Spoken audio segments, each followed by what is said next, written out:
உன்னோடுதான் என் ஜீவன் ஒன்றாக்கினான் நம் தேவன். நீதானம்மா என் தாரம் மாறாதம்மா என் நாடும் இந்த நேசம் பாசம் நாடும் வாழ்க. வாயா மாப்ள, என்னல இன்னும் துணியவே மாத்தாம இருக்கா? இப்பதான் நானே வீட்டுக்கு வந்தேன். வீட்டுக்கு போய் 5 நிமிஷம் ஆகல, அதுக்குள்ள போன் போட்டுட்டா. இல்ல கொஞ்ச நேரத்துக்கு முந்தையே நீ வயல்வெளியா போனது பார்த்தேன். அதான் நீ வந்து கொஞ்ச நேரம் ஆச்சுன்னு தானே வந்தேன். ஆமா மாப்ள வந்தேன். என் கூட ஒரு பையன் வேலை செய்யறான். அந்த பையன் திடீர்னு இங்க நின்றுட்டு இருந்தான். என்னன்னு கேட்டேன். ஒரு ஆள் வீடு தெரியல தேடி வந்தேன்னா அந்த வீடை காமிச்சு கொடுத்துட்டு அவன்கிட்ட பேசிட்டு இப்பதான் வீட்டுக்கே வந்தேன். அப்படியா, சரி சரி. ஆமா, என்னைக்கும் சாயந்தரம் தானே வேலை முடிஞ்சு வருவா, இன்னைக்கு என்ன மதியானமே வந்துட்ட? அதை என் மாப்பிள்ள கேக்குற. அது என்னன்னே தெரியல, மனசு ஒரு மாதிரி பாரமாவே இருக்கு. பாரமா இருக்கா? வீட்டுல எதுவும் பிரச்சனையா? அதெல்லாம் ஒண்ணும் இல்ல மாப்ள. ஆபீஸ்ல வேற ஏதாவது? அதெல்லாம் ஒரு பிரச்சனையும் இல்ல மாப்ள. இது ஏதோ ஒரு கனவு. அது என்ன கனவுன்னு எனக்கு சொல்ல தெரியல. முழிச்சு பார்த்தா மறந்துட்டேன். ஆனா கனவுல ஏதோ ஏதோ என் கையை விட்டு போற மாதிரியும் நான் அதுக்காக ரொம்ப அழுகிற மாதிரியும் ஏதோ ஒரு கனவு. அது கண்டதுல இருந்து எனக்கு மனசே சரியில்லை. காலையில இருந்து ஒரு மாதிரி நாளே போகல. வேலையில போய் உட்காந்தா என்னால வேலையவே பார்க்க முடியல. என்னமோ ஒரு மாதிரி மைண்ட் டிஸ்டர்பாவே இருந்துச்சு. சரி அந்த ஆளை பார்த்தேன். இதுக்கு மேல இருந்தா சரிப்பட்டு வராது. மதியானம் ஆயிட்டு அப்படியே ஒரு லீவை போட்டு வந்துருவோன்னு வந்துட்டேன். அது என்னவா இருக்கும்னு யோசிச்சு தலை ரொம்ப வலிக்குது மாப்ள. சரியா போச்சு. எவனாவது கவலைப்பட்டா என்ன காரணம்னு கேட்டா காரணத்தை சொல்லுவான். உனக்கு காரணமே என்னன்னு தெரியாம கவலையா இருக்கு. நான் உன்னை என்னன்னு சொல்ல அதாமல எனக்கே புரியல. சரி என்னமோ. நீயே ஒரு மாதிரி இருக்குன்னு தான் வீட்டுக்கு வந்திருக்க. நான் சரி மதியானத்தோட வந்துட்டியே சும்மா உன்ட்ட வந்து பேசுவோன்னு வந்தேன். சரி உன் நேரத்தை நான் ஏன் வீணடிக்கேன். நீ போய் செத்த சாப்பிட்டுட்டு கொஞ்சம் உறங்கி பாரு. அப்ப கொஞ்சம் நல்லா இருக்கும் என்னவோ. நீ பேசுடா, அதனால என்ன? வா 2 பேரும் உள்ள போய் உட்காருவோம், சாப்பிடு. நான் அதுக்குள்ள துணி மாத்திட்டு வந்துடுறேன். இல்ல மாப்ள, நான் அப்படியே வீட்டுக்கு போறேன். நான் வீட்டுக்கு சாப்பிட தான் போனேன். கிளம்பிக்கிட்டு இருக்கும்போது தான் வயல் வழியா நீ வண்டியில வந்ததை கவனிச்சேன். சரி இன்னைக்கு என்ன மதியானத்தோடய வந்துட்டானேன்னு பார்த்துட்டு போகணுன்னு தான் வந்தேன், வேற ஒன்றும் இல்லை. அட வா மாப்ள, இங்க சாப்பிடுவியாமா? சாப்பாடெல்லாம் ஆக்கி வச்சுட்டு தான் வேலைக்கு போயிருப்பாவ. தங்கச்சி ஸ்கூலுக்கு போயிட்டா, நான் மட்டும் தானே இருக்கேன். வா. சரியில்ல வாரேன். ஏல அங்க பாரு, உன் மாமியார் உன் வீட்டை தேடி வராவ. மாமியாரா? ஆமா, முத்தை தான் உனக்கு பிடிச்சிருக்குல்ல. வருங்காலத்துல நீ முத்தை தான் கல்யாணம் பண்ணிக்குவேன்னு நினைக்கேன். அப்ப முத்தோட அம்மா உனக்கு மாமியார் தானே? என்னல சொன்னோன்னு முகம்லாம் பிரகாசம் ஆயிட்டு. அது அப்படிதான், என்னைக்கு இருந்தாலும் அவியதான் என் மாமியாரு. நான் வாராவ அவிய காதுல விழுந்துற போகுது. வாங்கத்த. ஐயோ வாங்கம்மா. இப்ப தம்பி நீங்க வீட்டில தான் இருக்கீங்களா? நீங்க வேலைக்கு போயிருப்பிய, அதனால சாயங்காலம் வந்து உங்களை வீட்டில் பார்க்கணும்னு நினைச்சேன். ஆமாம்மா, வேலைக்கு தான் போயிருந்தேன். கொஞ்சம் உடம்பு டயர்டா இருந்த மாதிரி இருந்து அதான் ஆஃப் டே லீவ் போட்டு இப்பதான் வீட்டுக்கு வந்தேன். சொல்லுங்க. அது ஒன்றும் இல்லை தம்பி, ஒரு முக்கியமான விஷயம் சொல்லணும். சொல்லுங்கம்மா. மாறன் தம்பி, உங்ககிட்டயும் சேர்த்து தான் சொல்லணும். சொல்லுங்க. இன்னும் 2 நாள் கழிச்சு நம்ம ஊர் அம்மன் கோயில்ல என் பிள்ளைக்கு கல்யாணம் வச்சிருக்கேன். நீங்க 2 பேரும் கண்டிப்பா வந்து கலந்துக்கிடணும். பொண்ணுக்கா? எந்த பொண்ணுக்கு? யாருக்கு? தம்பி எனக்கு ஒரே ஒரு மவ தான், முத்துச்செல்வி தெரியுங்களா? அவளுக்கு தான் கல்யாணமா? ஆமா தம்பி, கல்யாணம் தான்.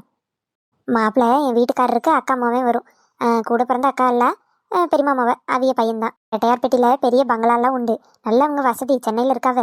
இனி சென்னையில இருக்காண்டா. இனி நான் இந்த ஊர்லயே இருந்துக்கிடலான்னு சொல்லி வந்துட்டாவலாம் இங்க. அவிய தான் வந்து என்கிட்ட கேட்டாவ, உங்க பொண்ணை கட்டி தெரியலான்னு கேட்டாங்க. பிறகு நானும் யோசிச்சு பார்த்தேன். சரி தேடி வந்த வரனை ஏன் விடணும்னு எனக்கு தோணுச்சு.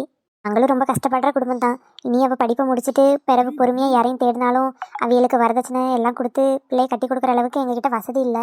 அவங்க எதுவும் வேண்டாம், பிள்ளை மட்டும் கட்டி தந்தா போதும்னு சொன்னாவ. சரி வெளியாரும் இல்லை, சொந்த வர.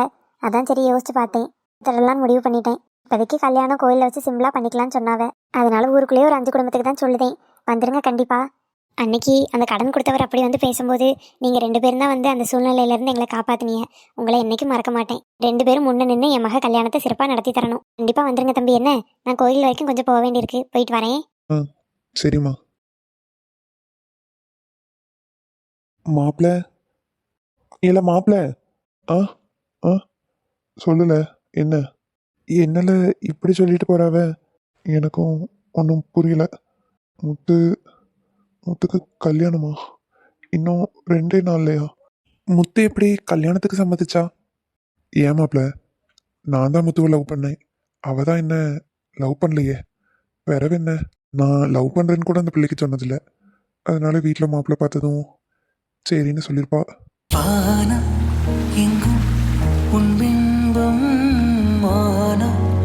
கையில் சேரவில்லை காற்றில் எங்கும் உன் வாசம் வெறும் வாசம் வாழ்க்கையில்.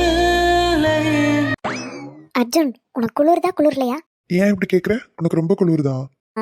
எனக்கெல்லாம் ஒன்றும் குளிர்ல, உனக்கு குளிர்தான்னு கேட்டேன். இல்லையே, எனக்கும் குளிர்லையே. என்னது குளிர்லையா? இவன்லாம் மனுஷ ஜென்மம் தானா? எனக்கு குளிரில் உட்காரவே முடியல, அவன் குளிர்லன்னு சொல்கிறான். ஐயோ, நம்ம வேற குளிர்லன்னு சொல்லிட்டோம். இப்போ குளிர்துன்னு சொன்னால் அசிங்கமாக வேற இருக்கும்.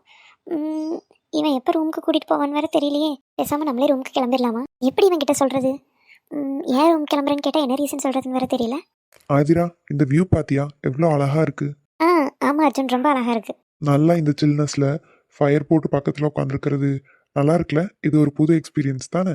ஆமாம் அர்ஜுன், ரொம்ப புது எக்ஸ்பீரியன்ஸ். உனக்கு குளிருதுன்னா அந்த ஹீட் கிட்ட கொஞ்சம் கிட்டவா, நல்லா இருக்கும். ஆ எனக்கெல்லாம் ஒன்றும் குளிர்லையே. நான் இந்த ஹீட் இல்லாமே இங்கே இருப்பேன். நல்லா கூலிங்காக இருக்க இடத்துல கூட நான் இருப்பேன். எனக்கு அதெல்லாம் ரொம்ப பிடிக்கும் தெரியுமா. எவ்வளோ குளிரில் எவ்வளோ மழையில் இருந்தாலும் எனக்கு ஒன்றுமே ஆகாது. என் பாடியெலாம் ரொம்ப ஸ்டீல் பாடி. எனக்கு எதுவுமே செய்யாது. அவ்வளோ ஸ்ட்ராங்காக வச்சுருக்கேன் என் பாடியெல்லாம். ஓ, அவ்வளோ ஸ்ட்ராங்கான பாடியா? சந்தோஷம் தான், இருக்கட்டும் இருக்கட்டும். ஏன் உனக்கு இதெல்லாம் ஒத்துக்காதா? இல்லை இல்லை, எனக்கு கொஞ்சம் தான் ஒத்துக்கும். ஓரளவுக்கு மேலே போனால் எனக்கு உடம்பு சரியில்லாமல் ஆயிரும். அதாவது என் பாடி தாங்குற வரைக்கும் நான் தாங்குவேன். என்ன அர்ஜுன், நீ என்ன மாதிரி இருக்க வேண்டாமா? கொஞ்சம் கூலிங் தான் தாங்குவேன், அதுக்கப்புறம் உடம்பு சரியில்லாமல் போயிருங்கிற. நான்லாம் ஆக்சுவலி எங்கள் ஊரில் பிறக்க வேண்டியவளே இல்லை. நல்ல ஒரு கூலிங்கான பிளேஸில் வேறு நாட்டில் பிறக்க வேண்டியது மாறி இங்கே பிறந்துட்டேன். அப்படிங்களா? சரிங்க சரிங்க. சரி ஓகே, உனக்கு கூலிங் ரொம்ப பிடிக்கும்ல. எனக்கும் ஓரளவுக்கு என் பாடி தாங்கும். ஒரு 1 hour இருந்துட்டு அப்புறமா ரூமுக்கு போகலாமா? என்னது 1 hour? தவளை வாயும் கவுத்துட்டான். 1 hourலாம் சத்தியமாக தாங்க முடியாது. என்னால் 5 நிமிஷம் கூட இருக்க முடியாது. பல்லு கிடுகிடுன்னு ஆடி குளிர்துன்னு காட்டி கொடுக்க ஆரம்பிச்சிடும். என்ன பண்ணுறது? சொல்லு ஆதிரா, இருக்கலாமா? 1 hour என்ன அர்ஜுன், 2 hour கூட இருக்கலாம். ஓகே. ஐயோ, என் வாயை வச்சுட்டு கம்முனே இருக்க மாட்டேன். எதையாவது இப்படி சீன் போடுறதுக்கு சொல்லிடுறேன். அப்புறம் நான் தான் மாட்டிட்டு முழிக்க வேண்டியதாக இருக்குது. ஆதிரா, ஒரே நிமிஷம் வெயிட் பண்ணுறியா? கம்பெனிலேருந்து கால் வந்துச்சு ஆல்ரெடி. நான் அதை பிக் பண்ணல. ரிட்டர்னும் திரும்ப கால் வருது. என்னன்னு தெரியல. நான் என்னன்னு மட்டும் கேட்டுட்டு வந்துடுறேன். ஓகே அர்ஜுன், நீ போய் பேசிட்டு வா. நீ கால் வருதுன்னு சொன்னதுக்கப்புறம் தான் எனக்கு ஞாபகம் வருது. ரூம்லேயே என்னோட மொபைல் ஃபோன் இருக்குது. நான் போய் அதை எடுத்துகிட்டு வந்துட்டுமா? நான் வந்ததுக்கப்புறம் போகலாமா? ஏன் அர்ஜுன்? இல்லை ஆதிரா, நீ தனியாக எப்படி போவ? அதெல்லாம் பிரச்சனை இல்லை அர்ஜுன். ரூமுக்கு தானே, போய் மொபைல் எடுத்துகிட்டு நான் ரிட்டன் வந்துடுறேன். நீ போய் பேசிட்டு வா. சரி ஓகே, பார்த்து போயிட்டு வா. இதே இடத்துக்கு வந்துரு. நானும் கால் பேசிட்டு இங்கே வந்துடுறேன். ஓகே அர்ஜுன். அப்பாடா, நல்ல வேலை இவன் போயிட்டான். நம்ம அப்படியே ரூமுக்கு மொபைல் எடுக்கிற மாதிரி போயிட்டு அங்கேயே படுத்துக்குவோம். இவன் கொஞ்சம் நேரம் கழிச்சு காணும்னு கால் பண்ணாலோ இல்லை தேடி வந்தாலோ அப்படியே வந்த அர்ஜுன் சும்மா ஒரு 2 நிமிஷம் படுக்கலான்னு படுத்து அப்படியே தூங்கிட்டேன் அப்படின்னு சொல்லிட வேண்டியதான். இது என்ன வாட்டர் பாட்டில்? அர்ஜுன் எடுத்துகிட்டு வந்ததாக தான் இருக்கும்னு நினைக்கிறேன். தண்ணி வேறு தாகமாக இருக்குது, குடிச்சிட்டே போவோம். உனை வேறு கைகளில் தரமாட்டேன், நான் தரமாட்டேன், நான் தரமாட்டேன் ரோஜா. நம்ம அவன் மேலே ஆசை வச்சிருந்தாலும் இவ்வளோ நாள் சொல்லாமல் இருந்தது நம்ம தப்பு தான். சொன்னால் அவள் வேண்டான்னு சொல்லிடுவாளோங்கிற பயத்திலேயே அப்புறமா சொல்லிக்கலான்னு விட்டுட்டேன். ஆனால் அப்படி நான் சொல்லாததுனால அவன் என் கை நழுவி போயிடுவான்னு நான் ஒரு நாள் நினச்சி கூட பார்க்கல. இப்போ போய் என்னால் என்ன சொல்ல முடியும்? அவள் விருப்பம் இல்லாமலா கல்யாணத்துக்கு சம்மதிச்சிருப்பா? வேற ஒருத்தரை கல்யாணம் பண்ணிக்க சரின்னு சொன்ன பொண்ணு நம்ம போய் விரும்புகிறேன்னு சொல்கிறது நாகரிகமாக இருக்காது. வேண்டாம். இன்னும் 2 நாள் கழிச்சு அவளுக்கு கல்யாணம். அவன் மேலே நான் வச்சுருந்த ஆசையை அடியோட புதைச்சிடணும். அவள் இன்னொருத்தருக்கு மனைவியாக போகிறான். அவளை இனிமேல் நம்ம தப்பான கண்ணோட்டத்தில் பார்க்கக்கூடாது. அவள் எங்கே இருந்தாலும் நல்லா இருக்கட்டும். நான் தானே லவ் பண்ணேன், அவன் என்ன லவ் பண்ணலையே. நான் அவகிட்ட சொல்லக்கூட இல்லையே. இதில் அவ தப்பு எதுவுமே இல்லை. உயிரை வேறொரு கிளே, என்னை செந்தில் தள்ளி, எங்கே சென்றாயோ கள்ளி, உன் ஜீவன் ஓடும் முன்னே ஓடோடி வா. அவள் எப்படியும் எனக்கு தானேன்னு நான் மனக்கோட்டை கட்டி வச்சுட்டேன். அதை உடைக்க தான் என்னால் முடியல. முன்னாடிலாம் என்னை திரும்பி கூட பார்க்க மாட்டான். நான் பின்னாடி வரதை பார்த்தாவே வேகமாக முறைச்சிட்டு போயிடுவா. இப்பெல்லாம் ஒரு 2 வார்த்தை என்கிட்ட நின்று பேசுகிறா, கொஞ்சம் சிரிச்சா. சரி, எல்லாம் நல்லா போயிட்டுருக்குன்னு நினைக்கும் போது கடவுள் என்கிட்ட இருந்து அவளை பறிச்சிட்டாரு. நான் என்ன தப்பு பண்ணேன்? எனக்கு சந்தோஷமான ஒரு வாழ்க்கை அவள் கூட வேணும்னு ரொம்ப எதிர்பார்த்துருக்கேன். நான் பெருசாக ஆசைப்பட்டதே என் வாழ்க்கையில் அது ஒன்று தான். அதையே கடவுள் என்கிட்ட இருந்து பறிச்சிட்டாரு. கத்தி அழணும் போல இருக்கு. ஆனால் கத்தி அழக்கூட என்னால் முடியலை. நான் யார்கிட்ட என்னன்னு சொல்லி இதை புலம்புறதுன்னு கூட எனக்கு தெரியல. காதல் தந்தவ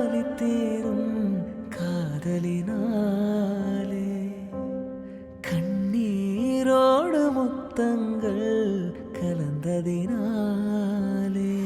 இன்னுமா ஆதிரா வரல? நம்மளே கால் ரொம்ப நேரமா பேசிட்டு இருந்தோமே. என்ன இருக்கும்? ரூமுக்கு போனாளா? இல்லை ரூம் எங்கன்னு தெரியாம சுத்திட்டு இருக்காளா? என்னாச்சு? சரி, நம்ம ரூமுக்கு நேரா போய் பார்ப்போம்.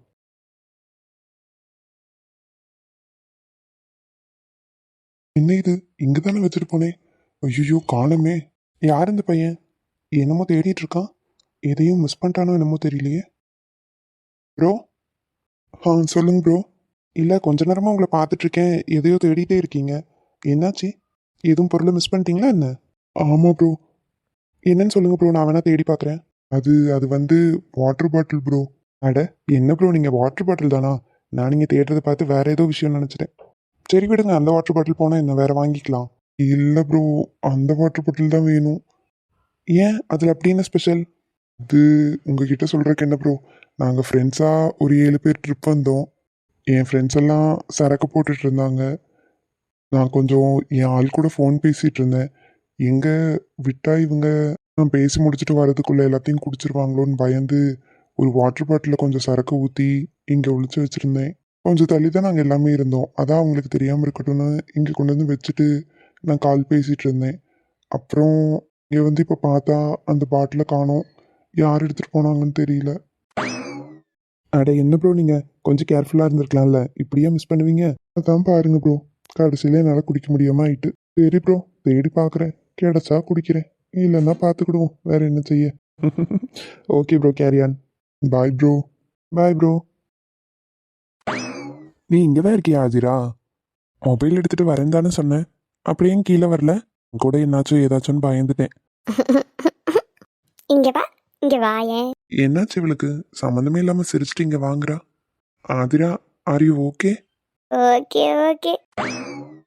என்ன இவ ஒரு மாதிரி பேசிட்டு இருக்கா? பேய் எதுவும் பிடிச்சிருச்சா? சேச்சே, இவ பேசுற வாய்க்கு பேய் வந்தாலே இவளை பார்த்து ஓடிடும். எனவே எப்படி இவளுக்கு பேய் பிடிக்கும்? அர்ஜுன், அர்ஜுன், இங்க உட்கார். மெண்டல் ஆயிட்டான்னு நினைக்கிறேன். உன்கிட்ட உண்மை சொல்லவா பொய் சொல்லவா? ஆ, உண்மையே சொல்லு. நீ ரொம்ப ஸ்மார்ட்டா இருக்க. ஆ, நான் ரொம்ப ஸ்மார்ட்டா இருக்கேனா? இவ எப்படிலாம் சொல்ல மாட்டாளே. ஆமா, நீ கீழே வரேன்னு தானே சொன்ன, ஏன் வரல? அது ஒன்றும் இல்லை அர்ஜுன், நீ ஃபோன் பேச போயிட்டியா? அப்புறம் எனக்கு ரொம்ப தண்ணி தாகமாக இருந்துச்சு. நீ வாங்கி வச்சிருந்தல்ல ஒரு வாட்டர் பாட்டில், என் பக்கத்தில் இருந்துச்சு. அதை கொஞ்சம் குடித்தேன், நல்லா தான் இருந்துச்சு. அதை அப்படியே குடிச்சிட்டே மாடிக்கு வந்துட்டேன். மாடிக்கு வந்துட்டியா? ஆமாம், மாடியில் தானே நம்ம ரூம் இருக்கு, அது வந்துட்டேன். அப்புறம் அந்த தண்ணி குடிச்சேன்னா தண்ணி முடிஞ்சு போச்சு, அப்படியே வச்சிட்டேன். என்ன தண்ணி குடிச்சா? ஏதோ வாட்டர் பாட்டிலுங்கிறா. இப்பதான் ஞாபகம் வருது. ஆமா, கீழே ஒரு பையன் கூட வாட்டர் பாட்டிலில் சரக்கு ஊற்றி வச்சேன், அதை காணும்னு சொல்லி தேடிக்கிட்டு இருந்தானே.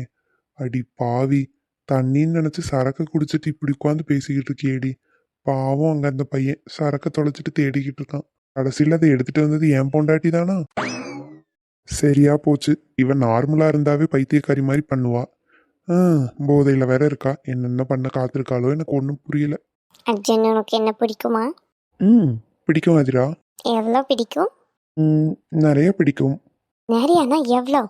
நிறையானா ரொம்ப ரொம்ப ரொம்ப ரொம்ப. எவ்வளோன்னு நம்பர்ஸில் சொல்லு. நம்பர்ஸில் சொல்லணுமா?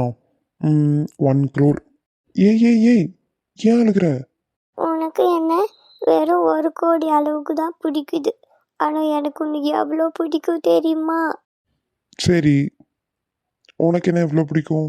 எனக்கு 2 கோடி அளவுக்கு ஒன்று பிடிக்கும். இந்த 1 கோடி சேர்த்து சொல்றதுக்கு தான் அழுதாளா? சரிம்மா, சரி சரி, அழாத அழாத. என் பிடிச்ச சொன்னா நான் கேட்பேன், எல்லாமே நான் கேட்பேன். போதை தெளிகிற வரைக்கும் கேட்ப, பிறகு எங்க கேட்ப? எந்த பெண்ணும் அதிசய விண்கலம், போக போக புரிகின்ற போர்க்களம். ஒன்று செய், இப்போதே உள்ளெஞ்சை உடைய செய். ஏய் ஏய் ஆதிரா, என்ன பண்ற? உனக்கு முட்டை கொடுத்தேன், கொடுக்க கூடாதா? அது சொல்லு, நீ என் புருஷன் தானே, உனக்கு நான் முட்டை கூட கொடுக்க கூடாதா? கொடுக்கலாமே. அப்புறம் என்ன? இவ இப்படி என்கிட்ட சிரிச்சு ஜாலியா பேசுறக்கு தினமும் இவ சரக்கு அடிச்சா கூட தப்பு இல்லை. நேரம் போனதே தெரியல. இவ்வளோ நேரம் உட்காந்து ஜாலியாக சிரித்து பேசிட்டு டயர்டாகி தூங்கிட்டான். இனி இவ இப்படி பேசினதெல்லாம் நினச்சி எனக்கு தூக்கமே வராது. தூங்கட்டும் தூங்கட்டும், நல்லா தூங்கட்டும். இப்படி அசந்து தூங்குறா. லவ் யூடி பொண்டாட்டி. நம்ம கல்யாணம் நம்ம நினைக்காம எப்படியோ நடந்திருக்கலாம். ஆனால் சீக்கிரம் 2 பேரும் ஹஸ்பண்ட் அண்ட் ஒய்ஃபாக வாழ ஆரம்பிச்சிருவோம். எனக்கு நம்பிக்கை இருக்குது. நீ அந்த டைமில் மேரேஜுக்கு ப்ரிப்பேரே ஆகலை. டக்குன்னு நீ தான் பொண்ணுன்னொன்னே உனக்கு என்ன பண்ணுறதுன்னு தெரியல. எனக்கு புரியுது. நீ இன்னும் என்னை ஃப்ரெண்டாக தான் பார்க்குற. சீக்கிரமாகவே ஹஸ்பண்டாகவும் பார்ப்பேன். சரி, நல்லா தூங்கு. நான் கீழே போய் தூங்குறேன். என்ன, ஒருவேளை நான் மேலே தூங்கினேன்னா காலையில் விடிஞ்சதும் நீ என்கிட்ட சண்டைக்கு வந்துடுவேன். நான் கீழேயே. இன்னும் 2 நாள் கழிச்சு உனக்கும் என் தம்பி மகளுக்கும் கல்யாணம், சரியா? அவங்க ஒத்துக்கிட்டாங்களாம்மா? இந்த நீலாமரி ஒரு விஷயத்த கையில் எடுத்தனா அதை முடிக்காம விட மாட்டான்னு உனக்கு தெரியாதா? ஒத்துக்க வச்சுட்டேன்டா. எல்லாமே நான் பிளான் பண்ண மாதிரி சரியா நடந்துகிட்டு இருக்கு. தயவு செஞ்சு நீ எதையும் சொதப்பி வச்சிடாத, சரியா? பெரிய இடத்துல கட்டி கொடுக்க போறோம். பிள்ளை இவ்வளோ நாள் இங்கே கஷ்டப்பட்டா அங்கே போய் கஷ்டப்படாமல் இருப்பான்னு நினச்சி தான் அவன் நமக்கு கட்டித்தரா. நீ உன் கல்யாணம் முடிகிற வரைக்கும் இந்த குடிக்கிறது வேற என்ன கெட்ட பழக்கம் வச்சிருக்கியோ அதெல்லாம் சுருட்டி வச்சுட்டு அமைதியா இரு. என்ன, நம்ம காரியம்தான் முக்கியம். இத்தனை வருஷம் நம்ம வாழ்ந்த வாழ்க்கை எல்லாமே இந்த கல்யாணத்துக்கு பிறகுதான் இருக்கு. இதை மட்டும் விட்டுட்டோம், அவ்வளோதான். நம்ம நடுத்தெருவில் தான் நிற்கணும். சரிம்மா, எனக்கு புரியுது. என்னத்தடா புரிஞ்சிருக்க? சின்ன வயசுலேருந்து இந்த கதையை உனக்கு சொல்லி தான் வளர்த்துருக்கேன். இருந்தாலும் நீ ஊரில் பண்ண காரியம் இருக்கே, எப்பா நம்ம இங்கே இருக்கோன்னு யாருக்குமே தெரியாது. யாராவது தேடி கண்டுபிடிச்சி வர்றதுக்குள்ளே நான் கல்யாணத்தை பண்ணணும். இந்த கல்யாணத்தால் தான் நீ ஊரில் பண்ண வேலையிலேருந்து உன்னால் தப்பிக்க முடியும், உங்கள் அப்பன் பண்ண வேலையிலேருந்தும் தப்பிக்க முடியும். சரிம்மா, திட்டாதீங்க. நான் அந்த பொண்ணை கல்யாணம் பண்ணிக்கிறேன். கல்யாணம் பண்ணுறது பெருசுலடா.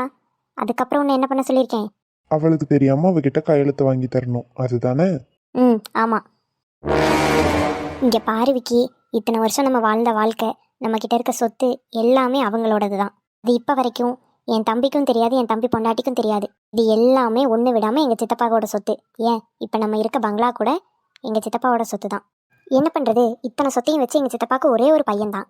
அத்தனையும் அவன் ஆண்டு அனுபவிக்கணும்னு எங்கள் சித்தப்பா சேர்க்காத சொத்து இல்லை, எல்லாத்தையும் சேர்த்து வச்சுட்டாரு. ஆனால் எங்கப்பா அப்படியா, எனக்கு ஒரு குண்டுமணி கூட சேர்க்கல. அந்த காலத்துலேருந்து நாங்கள் வயலில் வேலை செஞ்சு தான் கஞ்சி குடிச்சிட்டு இருந்தோம். எங்கள் அப்பா சீக்கிரம் செத்தும் போயிட்டாரு. ஆனால் எங்கள் சித்தப்பா அவ்வளோ சம்பாரித்து சேர்த்து வச்ச சொத்தும் எங்கெங்கே இருக்குது, எவ்வளோ இருக்குது, எதுவுமே தன் பையனுக்கு சொல்லாமல் தான் வளர்த்தாரு. அவனுக்கு என்றைக்குமே அதெல்லாம் பார்த்து பணத்தாசை வந்துடக்கூடாதுன்னு அவங்க தங்கியிருந்த வீடு மட்டும்தான் அவங்களதுன்னு சொல்லி தான் வளர்த்தாரு. அவனும் நல்லா தான் வளர்ந்தான், நல்ல அறிவாக தான் இருந்தான். ஒரு கட்டத்தில் அவனுக்கு கல்யாணமும் பண்ணி வச்சோம். தான் பெரிய பணக்காரன், அதனால நமக்கு வரப்போகிற மருமகளும் பணக்காரியாக இருக்கணும்னு எங்கள் சித்தப்பா ஒரு துளி கூட நினைக்கல. ஏழ்மையாக ஏழை குடும்பத்துலேருந்து ஒரு பொண்ணு எடுத்து கட்டி வச்சாரு. அண்ணக்கூடியும் அந்த வீட்டுக்கு மருமகளாக வந்து சேர்ந்தா. எல்லாம் நல்லா தான் போயிட்டு இருந்துச்சு. ஆனால் எங்கள் சித்தப்பா சாகும்போதாவது உனக்கு இவ்வளோ சொத்து இருக்குன்னு சொல்லியிருக்கணும். அவர் அதை எதுவும் சொல்லாமல் நம்ம பையனா உழைச்சி நமக்கு இருக்கிறத விட அதிக சொத்து வாங்கணும், அப்பா சொத்துல இருந்து சாப்பிடக்கூடாது, அவன் சொந்த காலில் நின்று முயற்சி பண்ணி வளரணும்னு அந்த சொத்து பற்றி எதுவுமே மாணிக்கத்துக்கிட்ட சொல்லவே இல்லை. அவர் சாகும்போது ஒரு உயில் எழுதினாரு. அந்த லாயர் வேற யாரும் இல்லை, எங்கள் சித்தப்பாவோட க்ளோஸ் ஃப்ரெண்டு. அந்த உயிலில் என் மகனுக்கு ஒரே ஒரு மக தான். என் மொத்த சொத்தும் என் பேத்தி பேரில் மாற்றுங்கன்னு சொல்லி பேத்தி பேருக்கே மாற்றிட்டாரு. நாங்களும் செலவுக்கு ரூபா இல்லாமல் வயிற்றுக்கு சோறு இல்லாமல் ரொம்ப கஷ்டப்பட்டோம். ஆனால் எங்கள் சித்தப்பா ஏதோ ஒரு நிலத்தையாவது எங்கள் பேரில் எழுதி வச்சு, நீங்கள் ரொம்ப கஷ்டப்படுறீங்கல்ல, இந்தாங்க இந்த நிலத்துல ஏதோ ஒரு வேலை செஞ்சு பொழைச்சிக்கங்கன்னு கொடுத்துருக்கலாம். ஆனால் எங்கள் சித்தப்பா அப்படி கொடுக்கல. மொத்த சொத்தும் அவா பேரில் எழுதி வச்சிட்டாரு. அப்படியாவது விட்டு தொலைஞ்சாரா? அதுவும் இல்லை. எழுதி வச்சது என் தம்பிக்கே தெரியாது. எங்கள் சித்தப்பா அவனுக்கு 20 வருஷம் டைம் கொடுத்தாரு. அவளுக்கு 20 வயசு ஆகும்போது நம்ம பையன் உழைச்சி நல்ல ஒரு பெரிய ஆளாக நிற்பான், வீடு வாசல் தோட்டம் துறவுன்னு நல்லா வருவான்னு நினச்சி அவளுக்கு 20 வயசு ஆகும்போது தான் இந்த சொத்து பற்றியெல்லாம் அவங்களுக்கு தெரியணும், இந்த சொத்துக்கு சொந்தக்காரங்க அவங்க தானு அப்போ தான் தெரியணும், என் பேத்திக்கும் தெரியக்கூடாது, என் மகன் மருமகன் யாருக்கும் தெரியக்கூடாதுன்னு உயில் எழுதிட்டாரு. அந்த இடத்துல இருந்தது 3 பேர். ஒன்று எங்கள் சித்தப்பா, இன்னொன்று எங்கள் சித்தப்பாவோட ஃப்ரெண்டான அந்த லாயர், இன்னொன்று உங்கள் அப்பா. லாயர் கையில் பத்திரமா கொடுத்து நீங்கள் எந்த ஊரில் வேணாலும் இருங்க, ஆனால் 20 வருஷம் கழித்து இதே ஊருக்கு வாங்க, என் மகனை வந்து பாருங்கள், அன்னைக்கு அவன் நல்லா வசதியாக இருந்தாலும் சரி வசதி இல்லாமல் இருந்தாலும் சரி இந்த சொத்து பத்திரத்தை எல்லாம் அவள் கையில் கொடுங்க. அவனே உழைச்சி நிறைய சொத்து சேர்த்து வச்சுருந்தான்னா அவனுக்கு இது ஒரு பெருசாகவே தெரியாது. இருந்தாலும் நம்ம அப்பா இப்படி வச்சிருக்காருன்னு அவன் ஏதோ ஒரு வகையில் சந்தோஷப்பட்டுக்குவான்.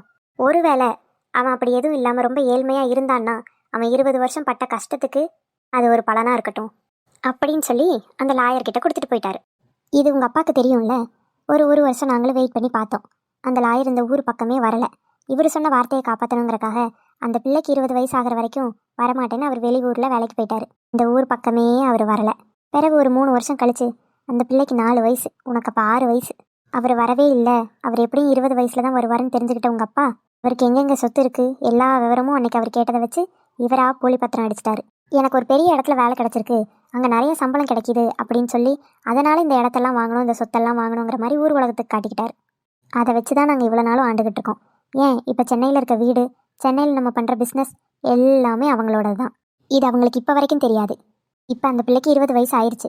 அந்த வக்கீல் எப்போ வேணால் வரலாம், வந்து அந்த பத்திரத்தையும் எங்கள் சித்தப்பா பண்ணதையும் அவங்கக்கிட்ட சொல்கிறதுக்கு முந்தி உனக்கு அவளை கல்யாணம் பண்ணி வைக்கணும். அப்படி பண்ணினாதான் நாளைக்கு அது உண்மை தெரிஞ்சாலும் நீ அவ புருஷனாக இருப்ப. அந்த சொத்தெல்லாம் நம்மக்கிட்டேயே இருக்கும், எங்கேயும் போகாமல். அம்மா, இந்த கதையை தான் இத்தனை வருஷமா என்கிட்ட சொல்லிட்டு இருக்கீங்க. எனக்கு மனப்பாடமே ஆயிடுச்சு. மனப்பாடம் ஆகி மட்டும் என்னடா பிரயோஜனம்? ஊரில் நீ என்ன வேலை பார்த்து வச்சிருக்க? அம்மா, அது வாயை மூடு விக்கி. இத்தனை வருஷமா சொல்லி சொல்லி வளர்த்தும் உன் புத்தி உங்கள் அப்பனை மாதிரி தானே போயிருக்கு. அம்மா சாரிம்மா. என்னமோடா, அதுலேருந்து உன்னை எப்படியும் இங்கே கூட்டிகிட்டு வந்துட்டேன். இனிமேலும் இதை நம்ம விட்டுறக்கூடாது. அம்மா, எனக்கு ஒரு சந்தேகம். சொல்கிறா. இல்லைம்மா, நாளைக்கு அந்த வக்கீல் வந்து இதெல்லாம் உங்கள் சொத்துன்னு சொல்லி சொல்லும்போது அப்போ இத்தனை வருஷம் நம்ம அவங்கள ஏமாத்திருக்கோன்னு அவங்களுக்கு தெரிஞ்சிருமேம்மா? நிச்சயம் தெரியும். அதுக்கு தான் சொல்கிறேன், சீக்கிரம் நீ அவளை கல்யாணம் பண்ணிக்கோ. கல்யாணம் பண்ணி அவகிட்ட ஏதாவது ஒரு காரணத்தை சொல்லி அவளுக்கே தெரியாமல் ஒரு 2 வெத்து பேப்பரில் சைன் வாங்கி வச்சுக்கோ.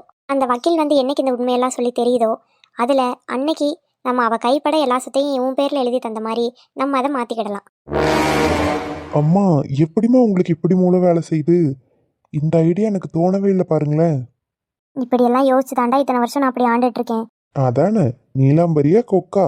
அம்மா, எனக்கு இன்னொரு சந்தேகம். சந்தேகத்துக்கு பிறந்தவனே, உனக்கு என்ன பிரச்சனை? அம்மா, இல்லை, ஒரு டவுட்டு. கேட்டு தொலை. நீங்கள் சொல்கிறதெல்லாம் சரி. நான் அவளுக்கு தாலி கட்டுறேன், அவ கூட இருக்கேன், அவகிட்ட சைனும் வாங்கி வைக்கிறேன். அந்த வக்கீல் வந்து இது சொன்னாதானமா அவங்களுக்கு தெரிய போகுது. அப்படி அவர் வரவே இல்லைன்னா? வருவாருடா, வராமல் எங்கே போகிறாரு? நிச்சயம் வருவார். ஏன்னா எங்கள் சித்தப்பாவும் அவரும் ரொம்ப வருஷ பழக்கம். அவர் வார்த்தைக்காக தான் இப்போ அவர் ஏதோ ஒரு ஊரில் வேலை செஞ்சிட்ருக்காரு. நிச்சயம் தேடி வருவார்.